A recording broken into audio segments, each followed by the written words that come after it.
2020 performance of the night bonuses go out to Roosevelt, Joseph Benavidez, Espino, and Usman. Daniel, talk about Usman. I mean, he closed the show in pretty damn impressive fashion. Can you talk about your impressions of what you thought of him tonight? Yeah, I've been talking a lot of smack about him in his last several fights because I feel like he talks too much and doesn't do enough in the octagon. Well, he looked damn good tonight. Tonight he went in and delivered. He was punching harder in the 5th round than he was in the 1st round. Just that punching, kicking, wrestling, the whole thing was impressive. Especially, I have such a huge amount of respect for RDA. The guy's a stud. He said it himself. He's been here for 10 years. He's fought all the best. Every time RDA steps in there, it's incredible. So, yeah, Usman looked good tonight. He wanted to earn a title shot with the performance. Do you feel like he's... you tell me. I'd like to see him fight Woodley now after seeing that. Listen, Colby Covington pulled out of the fight, didn't defend his belt, this, that, the whole thing. I'm one of these guys, when I just see a fight like this, you know, I want to see Usman fight now. We'll see what happens, though. So is there a possibility? I'm not saying that's the case. But are you saying it's possible? I mean, because we thought Woodley Covington was guaranteed. Yeah, nothing's guaranteed in life, man. Nothing's guaranteed in life. Is there an update on that? We're waiting on Woodley to get cleared, right? Do we have any update on his condition? Or no. All these guys. Don't even get me going. Don't even get me going. You want to get me going, but I don't want to get going. Well, is he just not ready to fight, or a weird situation? Which one? Yeah. Yeah, which one? 2 Ultimate Fighter winners tonight. Both very impressive performances from those. Did the heavyweight or the featherweight, did one of them impress you more than the other? What did you think of those 2 TUF winners? They both looked awesome. You know, when you go in on the big stage like that, and the stakes are the highest, you know, you go and you perform and you finish. It's impressive. We know the gym's closed. You got the new facility coming up, but what's the future of the Ultimate Fighter? Is this the last Ultimate Fighter finale we're gonna have, or? Nope. The Ultimate Fighter isn't going anywhere. We're gonna keep going. Yeah. You know, the design of the new facility that we're building has the Ultimate Fighter in mind too. Okay. Do we know when a new season would be, or is it kind of just kind of wait and see right now? Yeah, we have the money for it, so. That's already done. Is it part of the ESPN package or something else, or? Yeah, it's part of the money that we have right now for content. Okay. Yeah. I want to ask you about contenders too. This is a great night for contenders winners as well. And can you tell us 2019? I mean, A, I guess kind of how happy you were to see the contenders guys graduate, so to speak. But yeah. B, what the future is for 2019. Again, to come in, under pressure on the contender, then come on. Into the UFC and fight like they did tonight. It's awesome, man. I look very forward to more contenders. I know you guys feel the same way. I love that show. I could do that show every day for the rest of my life. I have a blast doing that show, so I'm looking forward to it. How soon could we see it? I mean, you got to wait for the new facility to be done, right? So how soon can we until we can do contenders? They're cranking over there already. The construction's killing it over there. These guys that are doing our construction. These are the same guys that built my house. They're good. So, yeah, hopefully they'll get it done as fast as I got my house done. The last thing I want to ask you about tonight, Joseph Benavidez made a pretty impassioned plea for the flyweight division. I don't know if you got to see that, after his performance. Can you help us out? I mean, it seems like it's kind of murky. What's going on? What's not going on? I mean, you do have a title fight coming up, but it sounds like the division maybe. Help us understand what's going on with flyweight. Yeah, it is murky. It is murky right now. Obviously we still have fights going on. Cejudo is going to fight Dillashaw, and we'll just see how this thing plays out. That division is a division that I battled for a very long time and defended and said, "Are you people crazy? Well, how do you not like these fights? How do you not like the champ?" But it never really stuck. It never really became a popular division. So even with such a dominant champion, you know what I mean?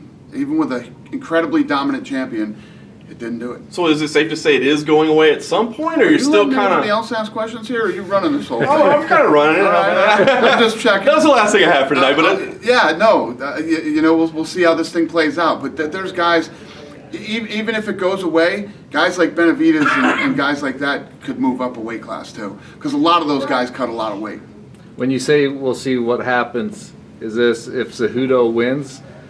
It keeps going, or if he loses? No, there's no plan for anything right now. This fight's going to happen with Dillashaw and Cejudo, and then we'll see where we go from there.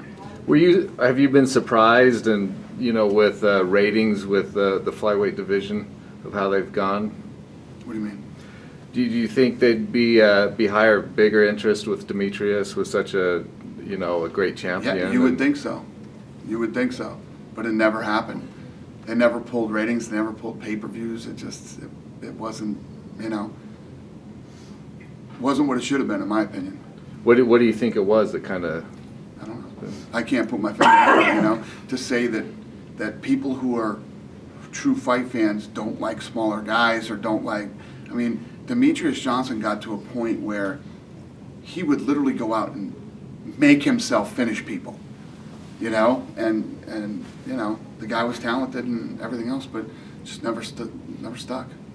How did that go down with Demetrius leaving and going to ONE FC? Was that? It's good. Tatum, we don't have FS1 back here, but I just want to ask you to clarify. I said on the post show that you said you want to see Khabib and Ferguson and Conor and Poirier. Is that? No. So they said, what's going to happen? I said, nothing's going to happen until this thing it goes down with the Nevada State Athletic Commission. So, and they said, well, what do you see? Do you see the immediate rematch with Khabib? I said, no, but anything is possible. I could see Poirier, Conor, Tony. Tony deserves a shot at the title. So, who knows what's going to happen to Khabib or Conor in this? Who knows? If Khabib gets some huge suspension, these guys got to fight. You know what I mean? So who knows? We literally can't make any plans until it's over. So that was more you just kind of supposing like those would be great fights, but you're not saying they're arranged or that's definitely what's next or anything like that. Right. Cool. And last thing for me, I promise. The commission hearing hasn't happened yet. Yeah. The last thing for me to even say anything is going to happen, who knows what these guys are going to get for suspensions? Yeah. If it was just a fine, that'd be one thing. They're definitely getting suspended. I mean, I can't see a scenario where they don't get suspended, so I can't do anything. What about Anderson Silva? He was saying in Brazil that if he wins, he's going to fight for the belt. Right. Is that true? It's true. How was the negotiation to set up this deal? No, I haven't seen him in a while. I flew out to Los Angeles and we sat down and talked. Told him I wanted the Israel Adesanya fight. And he says, I'm just coming back. How does that make sense for me? I said, it makes sense for you because if you win, I'll give you the title shot. He said, now you're talking, buddy. I like the way you're thinking. And I love that. I love that Anderson Silva wants to come down and fight Israel for a title shot. Beautiful. Did he ask for other names? Did you offer other names? Or? No, once I told him it was for the title, we had a fight. Dude, I just want to ask about Sage Northcutt. He signed with one championship night. Can you just help explain the logic there? Because, I mean, I get, why some people, he's a young guy, popular, marketable. No, but there's obviously a ton of logic to it. But at the end of the day, I like Sage Northcutt very much. There's something wrong with you if you don't like Sage Northcutt. Yeah. He's the nicest kid in the world. So I don't want. I know that when I just did the podcast, it came off like I said, he's young, he's just. There's a lot of reasons. Now you guys all know me. When I usually release somebody, I'm usually right. All right? And I don't want to badmouth the kid. I don't want to even sound like I'm badmouthing the kid. I love the kid. I wish him the best. And it's just and we didn't cut him. He just fought out I his saw contract. things. His contract was over, so we let him go. I mean, was he just asking for ridiculous money? It's not even about that. It was the right move. It was the right move for me, and I know it was the right move for him. Danny, you said earlier you have no idea what's going to happen with Conor and Khabib, which makes sense because that's an independent government body with the state athletic commission. But those are two of your bigger stars. I mean, are you concerned? Are you like? Do I look concerned? 2009. I'm concerned. Listen, I have a job to do. I got to make fights, no matter who's here and who's not. I have to make fights, so I will continue to make fights until we find out what the suspensions are, and then when the suspensions are laid down, I will still continue to make fights until they come back. What is the worst case scenario in your mind? What is the worst that you could ever expect? I can't see them giving Khabib over a year. But you think a year is the worst case? I hope so. If it's over a year, come on, man. That would be that would not be fair. Whole thing was over in 40 seconds. Nobody got touched. Nobody got hurt. Nothing happened, you know. So, yeah. I think that they have to, I think that the commission has to send a message, and, you know, and I hope it's not over a year. But I don't think it would be fair. Questions? Cool. No. Thanks, John Dan. Morgan? No, I'm good. Good night, you guys. Happy holidays.